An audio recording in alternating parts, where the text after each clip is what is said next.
अस्सलाम वालेकुम दोस्तों। आज हम एक वीडियो पे रिएक्ट करने वाले हैं।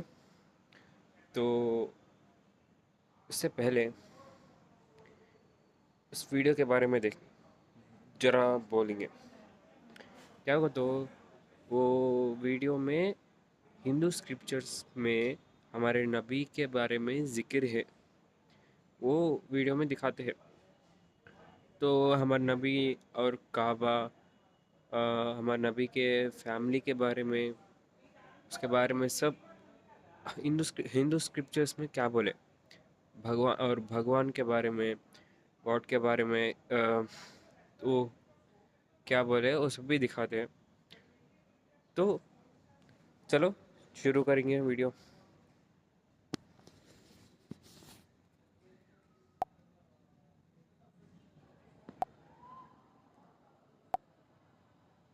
हिंदू और इस्लाम मज़हब में इतनी ज़्यादा सिमिलैरिटीज़ हैं जिसे देखकर लगता है कि ये एक ही मज़हब के दो अलग अलग वर्जन्स हैं। जैसा कि हिंदू स्क्रिप्चर्स में नबी पाक का जिक्र होना है और यहाँ तक कि काबा का भी जिक्र है। हिंदू मज़हब की किताबों और कुरान में कई बातें तो एग्जैक्ट सेम लिखी हैं, लेकिन ये सब जानने से पहले हमें इन दोनों रिलीजन्स की हिस्ट्री को जानना होगा। अल्लाह के नबी को सुबह की फजर की सुन्नत बहुत पसंद है। वेदों का रस निचोड़ करके मोहम्मद साहब ने परमात्मा की इबादत करके परमात्मा के पैगाम को एक ही कलमे में दे दिया। इससे बड़ा ग्रंथ दुनिया में और क्या हो सकता है।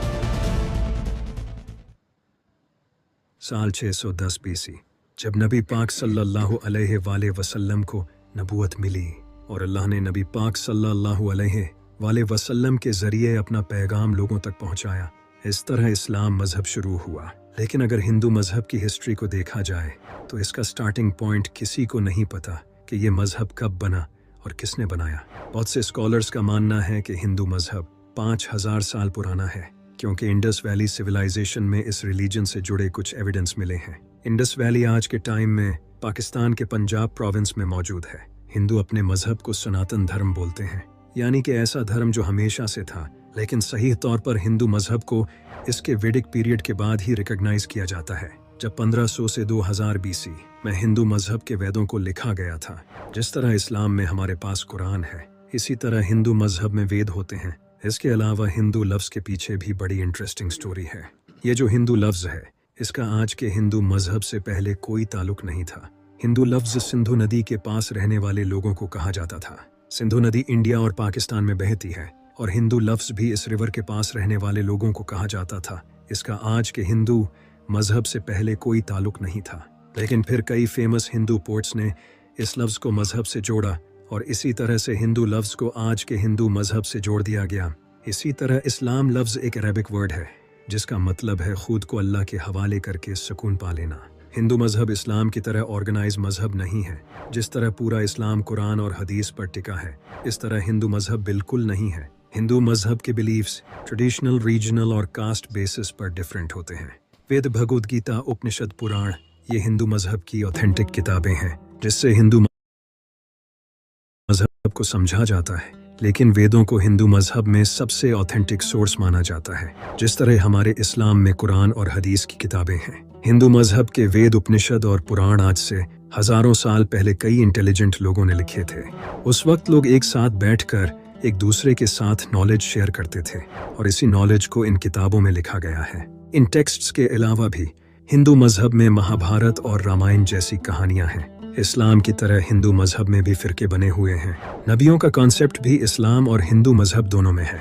इस्लाम में जैसा कि हम जानते हैं कि अल्लाह ने 1,24,000 नबियों को भेजा था और मेरे नबी पाक सल्लल्लाहु अलैहि वसल्लम अल्लाह के आखिरी नबी हैं। इनके बाद कोई नबी नहीं आएगा। इसी तरह हिंदू मज़हब में अवतार को माना जाता है। हिंदू मानते हैं कि जब धर्म मुश्किल में होता है तो भगवान खुद से इंसान की शक्ल में धर्म को बचाने आते हैं, जिसे वो अवतार कहते हैं। अवतार का मेंशन हमें किसी भी वेद में नहीं मिलता है सिवाय गीता और पुराण के। लेकिन इस्लाम में नबी तो अल्लाह के बंदे होते हैं, न कि अल्लाह खुद से इंसान की शक्ल में आता है।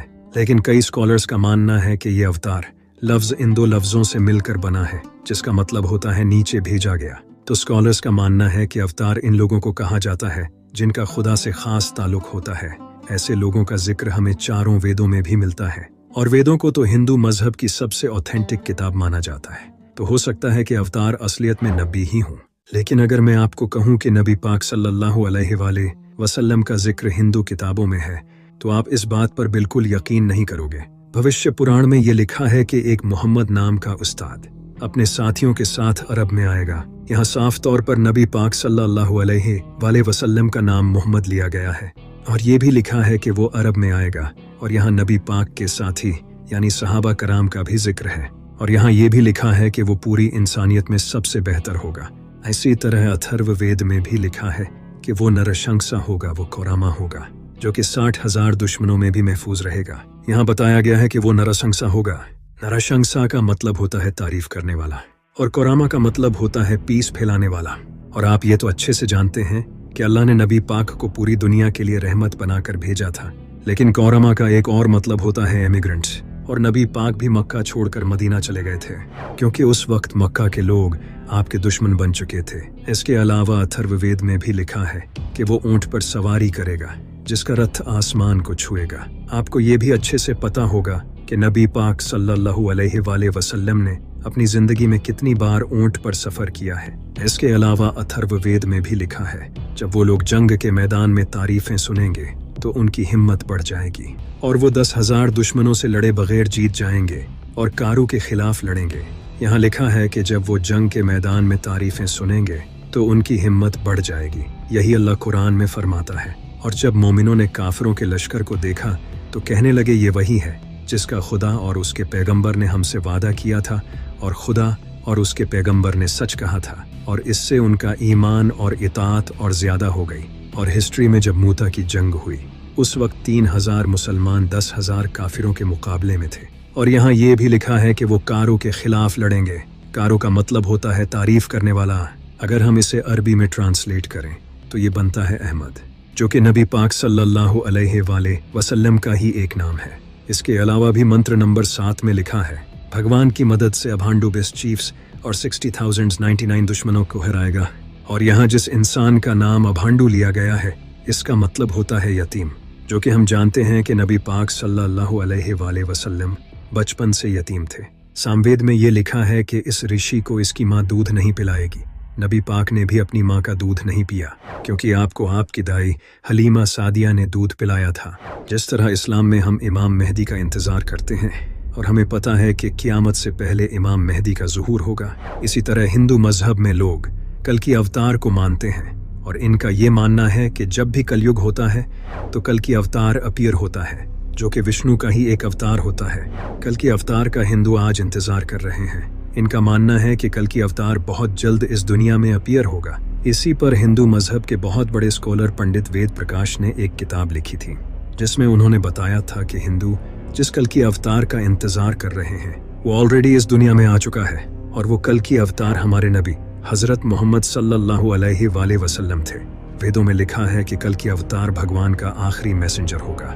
नबी पाक सल्लल्लाहु अलैहि वसल्लम भी अल्लाह के आखिरी नबी हैं। इस अवतार के बाप का नाम विष्णु भगत होगा और इसकी माँ का नाम सोमनिब होगा। यहाँ इस अवतार के बाप का नाम विष्णु भक्त बताया है। विष्णु भगत का मतलब है विष्णु का बंदा और नबी पाक के वालिद का नाम था अब्दुल्ला, जिसका मतलब है अल्लाह का बंदा। इन दोनों लफ्जों का ऑलमोस्ट सेम मीनिंग है। इसी तरह इस अवतार की माँ का नाम सोमनिब बताया गया है जिसका मतलब है शांति। नबी पाक की माँ का नाम था हजरत आमना जिसका मतलब भी शांति ही है। हिंदू मजहब की बड़ी किताबों में लिखा है कि कल की अवतार जैतून और खजूर पर जिंदा रहेगा, बिल्कुल जैसे नबी पाक सल्लल्लाहु अलैहि वसल्लम अरब में खजूर और जैतून इस्तेमाल करते थे और इसे पसंद भी बहुत करते थे। वेद में लिखा है कि कल की अवतार अपनी ज़मीन के रिस्पेक्टेड खानदान में पैदा होगा। नबी पाक सल्लल्लाहु अलैहि वसल्लम भी अरब के इज़्ज़तदार खानदान कुरैश में पैदा हुए थे। हिंदू मजहब में ये भी लिखा है कि कल के अवतार को भगवान गार में अपना मैसेज देंगे, एग्जैक्टली जैसे नबी पाक सल्लल्लाहु अलैहि वसल्लम को हज़रत जिब्राइल ने गारे हिरा में अल्लाह का पहला मैसेज दिया। किताबों में ये भी लिखा है जिसे हिंदू मानते हैं कि कल की अवतार को भगवान एक ऐसा घोड़ा देंगे जिसकी मदद से वो पूरी दुनिया सातों आसमान और ज़मीन घूमेगा। जिस तरह नबी पाक सल्लल्लाहु अलैहि वसल्लम ने बुराक पर मेराज का सफ़र किया। किताबों में ये भी लिखा है कि इस अवतार को भगवान खुद मदद देंगे। एग्जैक्टली जिस तरह अल्लाह ने नबी पाक सल्लल्लाहु अलैहि वसल्लम की बदर की जंग में मदद की। हिंदू मजहब की किताबों में लिखा है कि कल की अवतार घोड़ा और तीर चलाने में माहिर होगा, जैसे नबी पाक सल्लल्लाहु अलैहि वसल्लम थे, जिस पर पंडित वेद प्रकाश का कहना है कि आज के दौर में तो कोई घोड़ों और तीरों का यूज नहीं करता। ये दौर तो कब का जा चुका है। अब तो मिसाइल्स, बॉम्ब्स और टैंक्स से जंगें लड़ी जाती हैं। तो इसीलिए हिंदू का इस अवतार का इंतजार करने का कोई पॉइंट नहीं है। ये अवतार नबी पाक सल्लल्लाहु अलैहि वसल्लम ही थे, जो कि आज से 1400 साल पहले जा चुके हैं। आप देख सकते हो नबी पाक का जिक्र हिंदू मजहब में भी है, और इसके अलावा दुनिया के कई रिलीजियंस में नबी पाक सल्लल्लाहु अलैहि वसल्लम का जिक्र है। हिंदू और इस्लाम मजहब में और भी सिमिलैरिटीज हैं। जिस तरह हम जन्नत और दोज़ख पर ईमान रखते हैं, हिंदू मजहब में स्वर्ग और नरक हैं। हम ईद पर जानवर कुर्बान करते हैं, हिंदू भी जानवर कुर्बान करते हैं। हम ज़कात देते हैं और हिंदू दान करते हैं। हम रोज़ा रखते हैं, हिंदू व्रत रखते हैं। हम हज करने मक्का जाते हैं। लेकिन क्या आपको पता है कि मक्का का जिक्र भी हिंदू स्क्रिप्चर्स में है? आपने बिल्कुल सही सुना। हरिहरेश्वर महात्म्य में एक मंत्र है।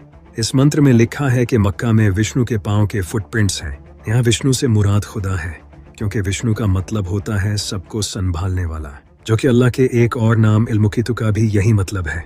और हम मुसलमान भी काबा, जो कि मक्का में सिचुएटेड है, उसे अल्लाह का घर मानते हैं।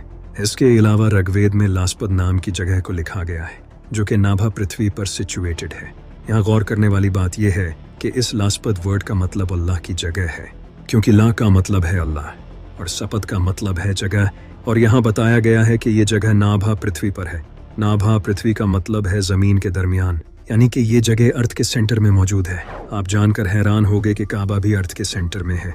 आप देख सकते हो कि इस्लाम और हिंदू मजहब में कितनी ज्यादा सिमिलैरिटीज हैं, लेकिन जो सबसे बड़ा डिफरेंस लोगों को लगता है वो ये है कि इस्लाम में हम एक अल्लाह को मानते हैं और मूर्ति पूजा भी इस्लाम में हराम है, लेकिन हिंदू अलग अलग खुदाओं को मानते हैं और मूर्ति पूजा करते हैं। जबकि उपनिषदों में ये साफ साफ लिखा है वो एक है और उसका दूसरा नहीं। उसके ना तो माँ बाप हैं और ना ही उसका कोई खुदा है। उस जैसा कोई नहीं, उसे इंसान की आंखें देख नहीं सकती। भगवत गीता में भी लिखा है कि जिनकी अक्लों को उनकी इच्छाओं ने चुरा लिया है वो इन मूर्तियों की पूजा करते हैं, उस एक खुदा को छोड़कर। इसी तरह यजुर्वेद में भी लिखा है उसकी कोई तस्वीर नहीं, उसे किसी ने पैदा नहीं किया और वो इबादत के लायक है। उसका कोई जिस्म नहीं, वो पाक है। वो अंधेरे में गहरे डूब जाते हैं जो संभूति यानी तख्लीक की इबादत करते हैं। इतना ही नहीं, ऋग्वेद में भी लिखा है पादरी एक खुदा को कई नामों से पुकारते हैं। उसकी इबादत करो जिस जैसा कोई नहीं, जो अकेला है। सिर्फ एक खुदा है, दूसरा नहीं, हरगिज नहीं, कम से कम नहीं। उसके सिवा किसी की इबादत न करो, सिर्फ उसी की इबादत करो। अथर्ववेद में भी लिखा है खुदा सबसे अजीम है। ये सारी बातें कुरान में एग्जैक्टली सेम टू सेम लिखी हैं। हिंदू मानते हैं कि पूरे यूनिवर्स को ब्रह्मा ने बनाया है। ब्रह्मा का मतलब होता है क्रिएटर, जिससे आप अल्लाह भी कह सकते हो। शंकर आचार्य जी, जो हिंदू मजहब के सबसे बड़े, अरबी में क्रिएटर का मतलब खालिक। अल्लाह का दूसरा नाम है खालिक, तो क्रिएट करने वाला। स्कॉलर थे। उन्होंने कहा था कि ब्रह्मा ही सच है। वो भी एक ही खुदा में मानते थे, यानी कि खुदा एक है और वही सच है। लेकिन अगर हिंदू मजहब में एक खुदा का मानने का कहा गया है, तो फिर क्यों लोग मूर्तियों की पूजा करते हैं? इस्लाम 1400 साल पुराना मजहब है, और जैसा कि आप जानते हो कि इस्लाम में अल्लाह के अलावा किसी और की इबादत करना सख्त गुनाह है। फिर भी आज आप देख सकते हो कि कितने मुसलमान शिरक करते हैं। हिंदू मजहब 5000 साल पुराना है, तो वहाँ ऐसा होना तो कोई ख़ास बात नहीं है। गौतम बुद्ध खुद सारी ज़िंदगी लोगों को बुतों की पूजा करने से रोकते रहे, लेकिन इनके मरने के बाद लोगों ने इनकी ही पूजा करना शुरू कर दिया। हज़रत मूसा अलैहिस्सलाम ने जब लोगों को समंदर पार करवाया, तो समंदर पार करते ही एक इंसान ने हज़रत मूसा अलैहिस्सलाम को ये कह दिया कि आप हमें अपने रब की कोई मूर्ति बना दें ताकि हम इसकी पूजा कर सकें। हज़रत ईसा अलैहिस्सलाम ने लोगों को अल्लाह की इबादत करने की तालीम दी और लोगों ने उन्हें ही खुदा बना दिया। जिस तरह इस्लाम में अल्लाह के 99 नाम हैं, इसी तरह हिंदू मजहब में एक ही खुदा के अलग अलग अवतार हैं। जिस तरह अल्लाह का हर नाम इसकी नई खूबी बयान करता है, इसी तरह जिसको अच्छाई पसंद है वो शिव को मानता है, जिससे प्यार पसंद है वो कृष्णा को मानता है। यानी कि ये सारे उस एक ही खुदा की अलग अलग खूबी को रिप्रेजेंट करते हैं। और वो खुदा सिर्फ एक है, जो कि हमने देखा कि वेदों में बार बार कहा गया है। जिस तरह अल्लाह को कोई रहमान के नाम से याद करता है तो कोई मालिक के नाम से, लेकिन याद तो उस एक ही को किया जा रहा है। लेकिन अब प्रॉब्लम यह है कि हिंदुओं ने उस एक खुदा को छोड़कर इन मूर्तियों को पकड़ लिया है, जो कि इंसान ने खुद बनाई हैं, और वो खुद की बनाई हुई चीज़ के प्यार में पड़ गया है, और यही शिरक है। इन मूर्तियों को छोड़ो और उस एक को पकड़ो। वही तो राम है, शिव है, कृष्णा है, वही मेरा अल्लाह है, वही इस यूनिवर्स का सच है, जिसे हिंदू मजहब में सत्य कहते हैं। इसी तरह हिंदू मजहब में महाभारत और रामायण जैसी कहानियां हैं, जिनसे इंसान को बहुत कुछ सीखने को मिलता है, लेकिन ये सिर्फ माइथोलॉजिकल कहानियां हैं। ऐसा हिस्ट्री में सच में नहीं हुआ था। ये कहानियां लोगों ने लिखी हैं इंसान को सबक देने के लिए, जिस तरह हमारे इस्लाम में भी मौलवी कई पीरों की कहानियां सुनाते हैं जिनका कोई ऑथेंटिक सोर्स नहीं। इसके अलावा हिंदू मजहब तो बाकी मजहबों को भी सच मानता है। इसका मानना है कि रास्ते अलग अलग हो सकते हैं, लेकिन सबकी मंजिल एक है। हिंदू मजहब में कहीं भी ये नहीं लिखा कि दूसरे मजहब झूठे हैं। इसी वजह से महात्मा गांधी जैसे लोगों ने भी इस्लाम की काफ़ी बार तारीफ की है। यहाँ तक कि कई हिंदू तो मेरे इमाम हुसैन से भी मोहब्बत करते हैं और इनका मातम भी करते हैं, जिन्हें हुसैनी ब्राह्मण कहा जाता है। मैं बस इतना ही कहना चाहूँगा, जिस मजहब पर हम एक दूसरे से लड़ते हैं वो असलियत में तो एक ही खुदा को मानते हैं। इसीलिए हमें मूर्ति पूजा से हटकर उस एक खुदा की इबादत करनी चाहिए, जिसका जिक्र कुरान और वेद दोनों में है।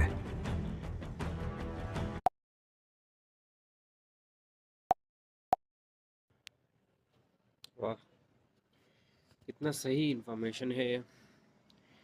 तो जैसा मुस्लिम्स हम जैसा अल्लाह की इबादत करते हैं, एक ही मानते हैं, तो हिंदूस के स्क्रिप्चर्स में भी एक ही खुदा का जिक्र है।